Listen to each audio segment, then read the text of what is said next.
They shared a tent in the cold. He didn't know he was now her mate. The cold came without warning, the kind that slipped through metal walls and crawled into breath and bone. On the frontier world of Calaris 9, night was not just dark, it was alive with frost. The research outpost sat alone on the white plain, its lights dimmed by blowing ice and static-filled skies. Inside, scientists and specialists from several species moved carefully, conserving energy and warmth as best they could. Elias Ward pulled his coat tighter as he checked the temperature display one more time. It blinked weakly, then went dark. He exhaled slowly, watching the cloud of his breath hang in the air longer than it should have.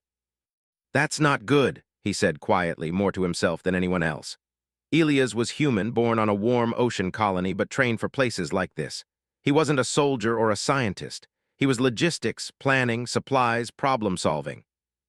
When things went wrong, people usually looked his way. He didn't mind. He liked being useful. The power failure had started an hour earlier.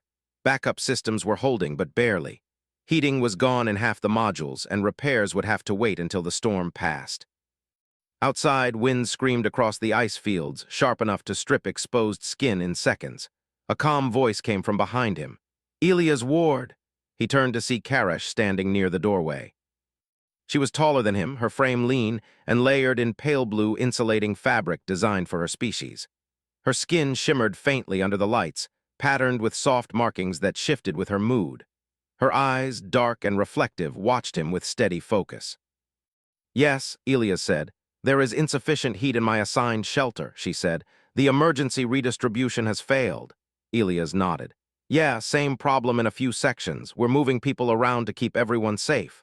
Karash hesitated, which for her species was rare. "There are limited shelters remaining." He checked his wrist console. "I've got a personal tent rated for extreme cold. It's not fancy, but it'll hold heat well." Her head tilted slightly. "A single-occupant structure." "Technically," Elias said, then shrugged. "But it can fit two. I've shared before. It's not a big deal." Karash studied him for a long moment. Her markings shifted, a subtle ripple Elias had learned meant careful thought. "If you are offering," she said slowly, "I accept." "Good," Elias replied. "No one should be alone out there tonight." He grabbed the tent pack and gestured for her to follow. The walk to the outer shelter zone was short but harsh. Even inside the outpost's shielded perimeter, the cold bit hard. The wind howled like something angry and endless. Once inside the tent, Elias moved quickly, setting up the thermal seals and activating the compact heat core. The space was small, just enough for two people to sit or lie close together. The warmth began to build slowly, fighting back the cold. Karash watched him work in silence. When he finished, he leaned back with a tired sigh. "There," he said, "we should be okay until morning." She settled across from him, folding her limbs in a way that conserved heat. For a while, neither of them spoke. The storm raged outside, shaking the tent walls. Inside, the air grew warmer, the silence heavier. "You have done this before," Karash said at last. "Yeah," Elias answered. "Frontier jobs, stuff breaks, you adapt." Her gaze stayed on him. "You adapt for others as well." He gave a small smile. "That's kind of the point of working together." As the night stretched on, the temperature dropped further. The heat core struggled, and Elias frowned at the readout. "We're losing efficiency," he said. "If it gets worse, we'll need to share body heat." Karash did not respond right away. Her markings shifted again, faster this time. "If that is required," she said carefully, "I will comply." Elias didn't notice the weight in her tone. To him, it was simple survival. He adjusted the settings, but when the numbers continued to fall, he sighed. "All right," he said. "No reason to be stubborn." He moved closer, sitting beside her. After a brief pause, she mirrored the movement, closing the gap between them. The warmth increased almost immediately. "See," Elias said softly, "human bodies run hot, one of our few superpowers." Karash did not laugh, but there was a softness in her expression. "Your species is unexpectedly resilient." "Tell that to my toes," he muttered. They settled into a careful position, backs against the tent wall, shoulders touching. The storm continued its endless roar, but inside the tent, time seemed to slow. Elias talked, mostly to keep himself awake. He told stories about supply runs gone wrong, about people he had worked with on distant worlds. Nothing dramatic, just small moments of cooperation, of things working out because someone helped when they didn't have to. Karash listened closely. She asked questions, not just about the events, but about how they made him feel. Humans, she had learned, spoke openly about such things. At some point, the cold pushed closer again. Without really thinking about it, Elias shifted, wrapping an arm around her to conserve heat. It was instinct, automatic, the same way he would have done with another human in an emergency. Karash froze for a fraction of a second. Then she leaned into the contact. Her markings glowed faintly, then settled into a calm, steady pattern. She adjusted her position, aligning herself more fully with him. Elias noticed only that the warmth increased and the shivering stopped. "Better?" he asked. "Yes," she replied. Her voice was quiet, almost reverent. Hours passed. Elias drifted in and out of sleep, always half aware of the storm and the steady presence beside him. Karash remained awake longer, her thoughts moving in careful, deliberate patterns. For her people, this night meant something profound. Long before space travel, before cities and councils, her ancestors had survived endless frozen cycles by forming bonds of absolute trust. To share warmth in the deep cold was to promise survival together, to choose one life over isolation. That promise echoed through generations, encoded into law, culture, and instinct. She had not expected it here. Not with a human, not without ceremony, yet the bond did not care for expectations. When the storm finally weakened, pale light crept through the tent fabric. The temperature stabilized, the heat core hummed steadily again. Elias stirred and pulled his arm back, stretching with a groan. "Looks like we made it," he said. Karash straightened slowly. She studied him as if seeing him for the first time. "Thank you," she said. He smiled, tired but genuine. "Any time?" They packed up and returned to the outpost. Other members of the coalition watched them as they entered, their expressions unreadable. Elias barely noticed. He was already thinking about repairs, reports, the next problem to solve. Karash, however, paused briefly before following him inside. She touched the data band at her wrist, recording a personal log. "Survival night," she said softly. "Bond formed, chosen warmth, shared life." Then she looked up, her gaze following the human who had walked into her tent without knowing he had stepped into something far greater. The outpost lights flickered back to full power as the sun rose over the frozen world, unaware that a quiet, unintentional promise had just been made. One that would change far more than a single night in the cold morning, changed the outpost, but not in ways Elias noticed right. Away. The storm had passed, leaving behind a wide, silent field of ice that reflected the pale sky. Power was fully restored. Heating hummed through the metal halls. People moved faster now, relieved, tired, and eager to return to normal routines. Elias Ward moved with them, already focused on reports and repair schedules. He logged the power failure, approved supply requests, and argued politely with a systems engineer about backup redundancy. To him, the night was over. A problem had happened. It had been solved. Karash watched him from a distance. She stood near the central corridor, her posture calm, her markings steady but bright. Members of her species passed her and inclined their heads slightly, a gesture of respect. Others from different coalition worlds looked between her and Elias with open curiosity. When Elias finally noticed the attention, it was during the midday briefing. He paused mid-sentence and frowned. "Is something wrong?" The room went quiet. Karash stepped forward. "Nothing is wrong," she said. "Things are aligned." Elias blinked. "Aligned," the human liaison officer cleared her throat gently. "Elias, maybe we should talk after the meeting." Elias nodded slowly. Sure, let's finish this first." But the mood didn't shift back. Every glance felt heavier now. When the briefing ended, Elias barely had time to gather his notes before the liaison approached him. "Private room," she said quietly. "Please." They walked together, Karash following without being asked.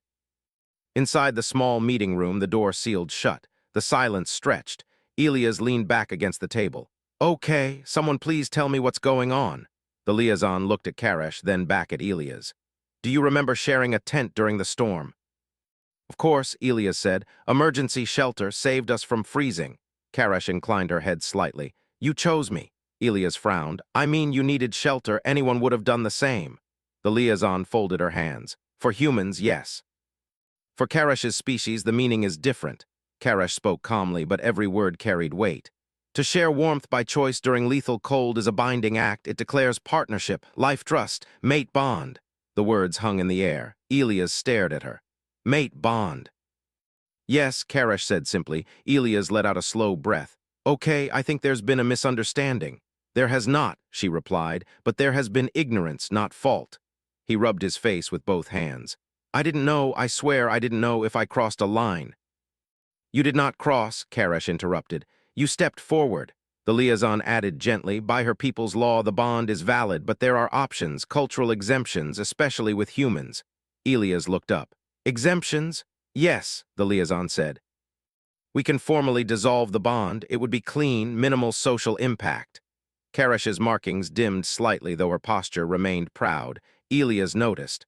What does dissolving it mean for her? He asked. The liaison hesitated. It would mark the bond as rejected. Unchosen, Elias straightened. And for you? He asked Karesh directly. She met his eyes. It would be survivable, but it would rewrite the meaning of the night. Elias was quiet for a long time. He thought about the storm, about the way she had leaned into him without fear, about the trust he hadn't questioned because helping felt natural. I didn't mean to promise anything, he said finally, but I also didn't mean to lie. Karesh listened. In my culture, Elias continued, intent matters a lot, but so does responsibility. If my actions meant something to you, I don't get to pretend they didn't just because I didn't understand them at the time. The liaison looked surprised. Elias, you don't owe. I know, he said. This isn't about owing, it's about choice. He turned to Karesh. I can't pretend I understand what being a mate means for your people, and I won't fake feelings I don't have, but I won't erase what happened just to make things easy. Karesh's markings brightened, slow and warm. Then you acknowledge the bond. I acknowledge the bond, Elias said carefully. Not as ownership, not as obligation, but as something real that deserves respect. The room felt different after that. Word spread quickly through the outpost and faster beyond it. Diplomatic channels lit up with questions. Observers recorded everything. A human had unknowingly entered a sacred bond and refused to erase it when given the chance. The Alien Council requested a formal statement. Elias stood before them days later, wearing a plain uniform, hands clasped behind his back. Karesh stood beside him, not behind. I didn't plan this, Elias said, his voice steady. I didn't understand the rules, but I won't pretend my actions were empty just because they were simple. He looked around the chamber. Humans don't always have rituals for care. Sometimes we just help because someone needs it. If that help means something more to you, then we listen. We learn, we don't run. The council murmured among themselves. One elder spoke. You accept the bond without claiming it. Yes, Elias said. Until Karesh herself decides what it should become.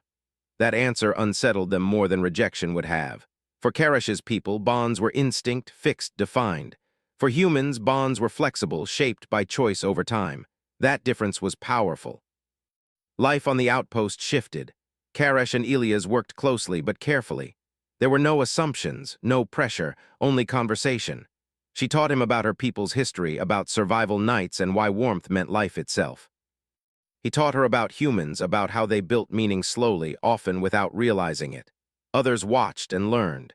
Humanity's reputation changed again, not because of strength or technology, but because of something harder to measure. Humans did not seek to dominate bonds.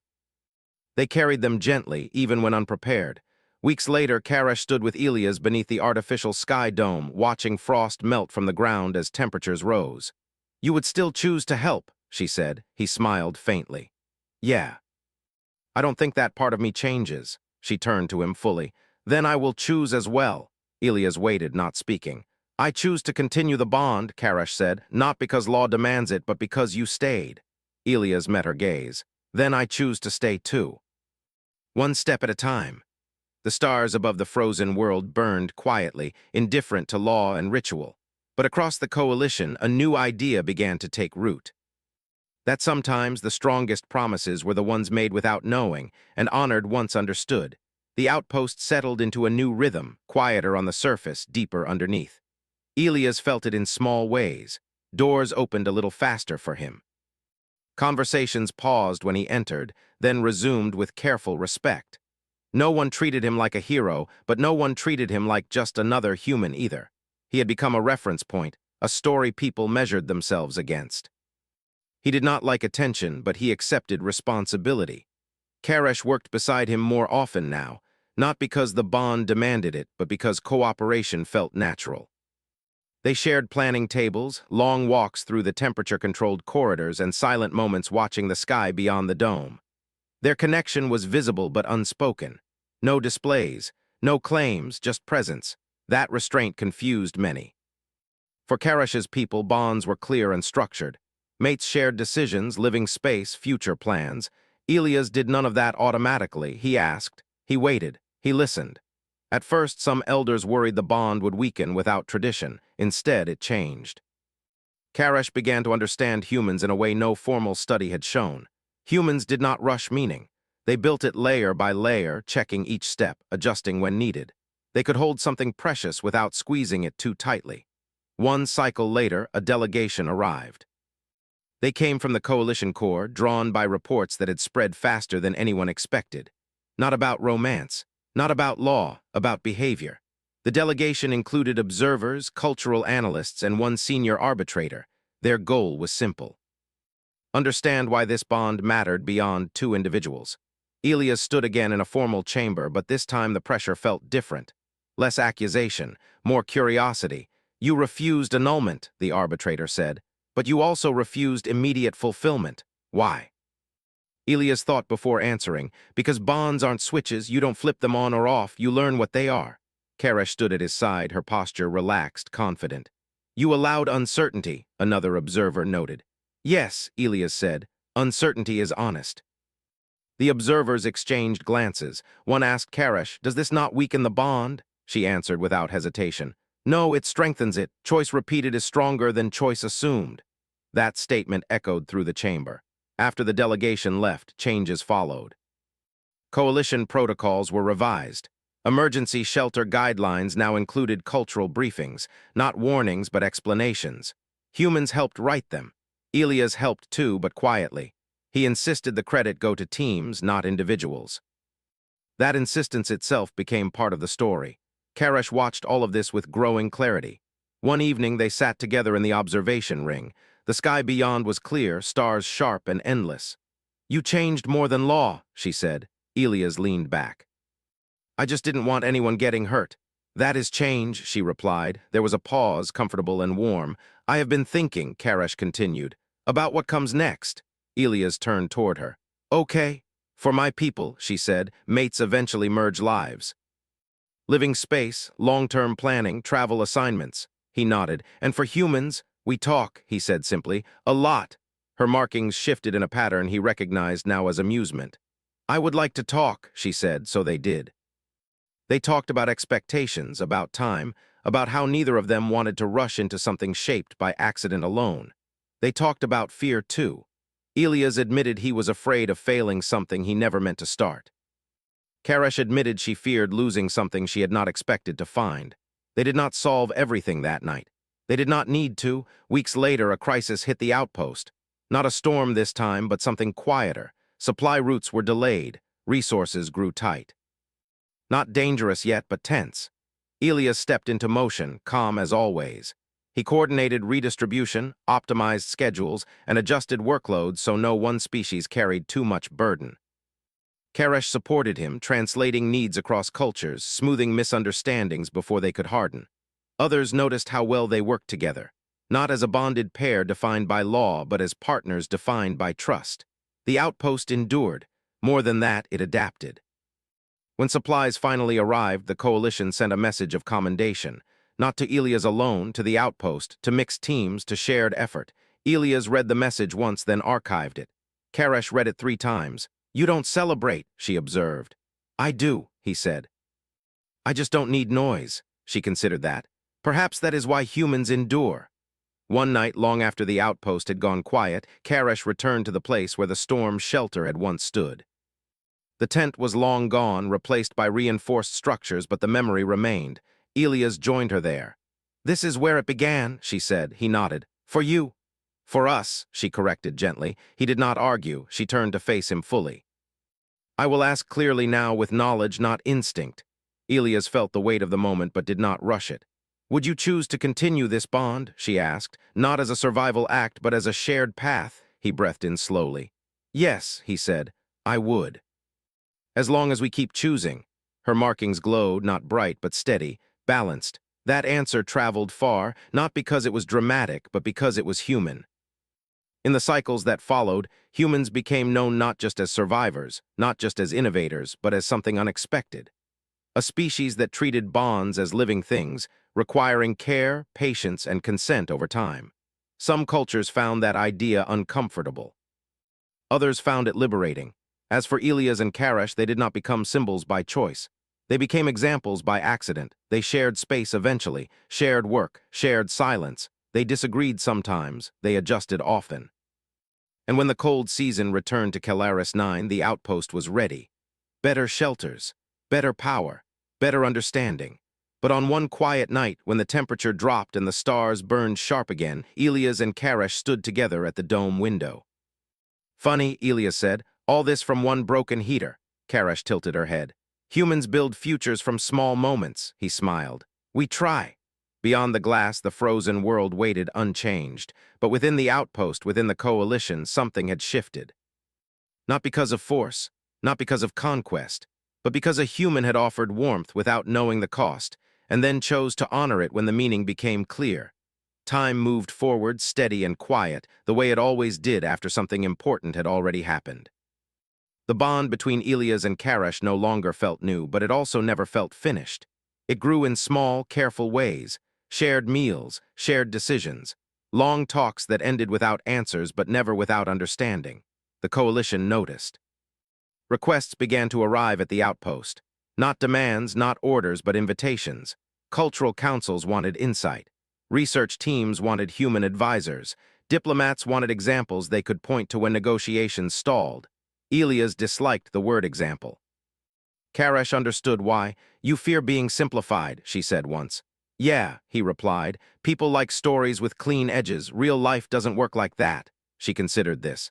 Then we must remain real. The coalition assembly eventually requested their presence in person. Not as witnesses to a case, but as participants in a discussion about future policy, about bonds formed under stress, about consent across cultures, about responsibility when intention and impact did not match. Elias almost refused. I didn't sign up to shape galactic law, he said, pacing his quarters. Karash watched him calmly. You already have, he stopped. I didn't mean to. I know, she said gently. That is why they listen. The journey to the assembly world took weeks. Long enough for Elias to feel the weight of leaving the outpost behind. Long enough for Karash to observe humans in transit more closely. Humans filled ships with noise, laughter, complaints, music leaking through thin walls. They shared stories easily, even with strangers, even knowing they might never meet again. Karash found that strange and comforting. The assembly world was warm, green, and carefully balanced. The chamber itself was vast, designed to make no one species feel dominant. Elias felt small inside it. Karash felt focused. They spoke together, but not as one voice. Elias talked about intent, about helping without planning, about how humans often acted first and defined meaning later. He admitted openly that this trait caused problems as often as it solved them. Karash spoke about survival, about tradition, about why her people feared bonds that were broken more than bonds that were misunderstood. Together, they described what happened after the storm. The waiting, the asking, the choosing again, no one interrupted. When questions came, they were careful. Would this bond have survived without patience? One delegate asked. No, Karash answered. Would patience have existed without choice? Another asked. No, Elias said. The assembly did not vote that day. They did something rarer. They listened. In the cycles that followed, new coalition guidelines were introduced. Not laws, but principles. Shared warmth did not always mean shared life, but shared life could begin with shared warmth. Bonds formed under crisis required time, not pressure. Many cultures resisted. A few adopted the ideas quickly. Humans adapted easily. They always had. When Elias and Karash returned to the outpost, things felt quieter, not smaller, more grounded. The cold season came again, but it no longer frightened anyone. Systems were stronger. Teams were better prepared. Knowledge had replaced panic.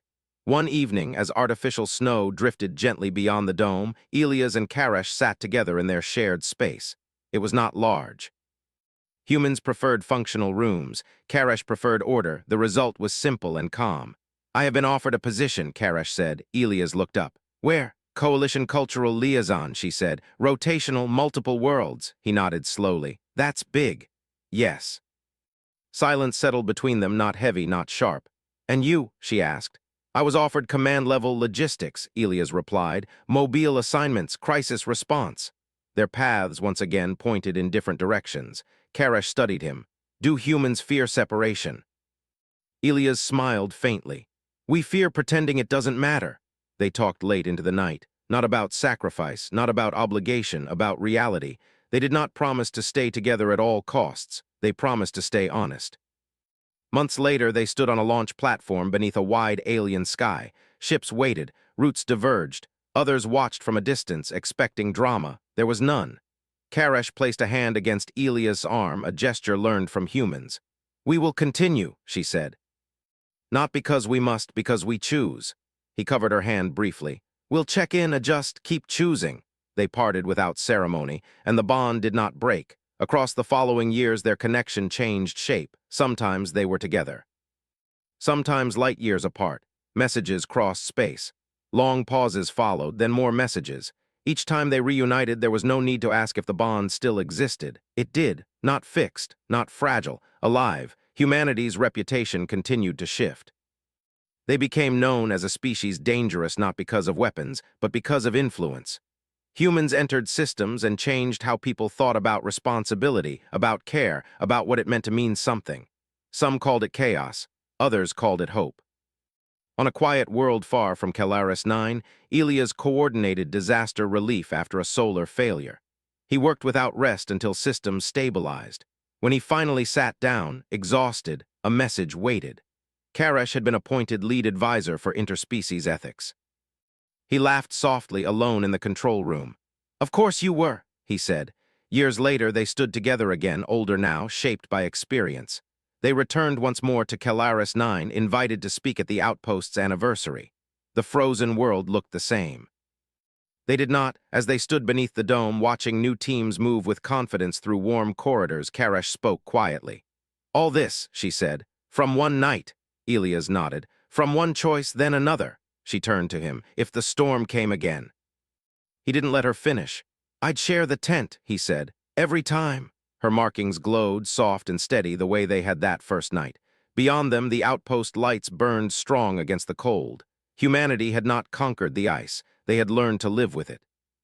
And in doing so, they had taught the galaxy something simple and something powerful. That sometimes the bravest thing a species could do was not to claim meaning, but to stay long enough to understand it.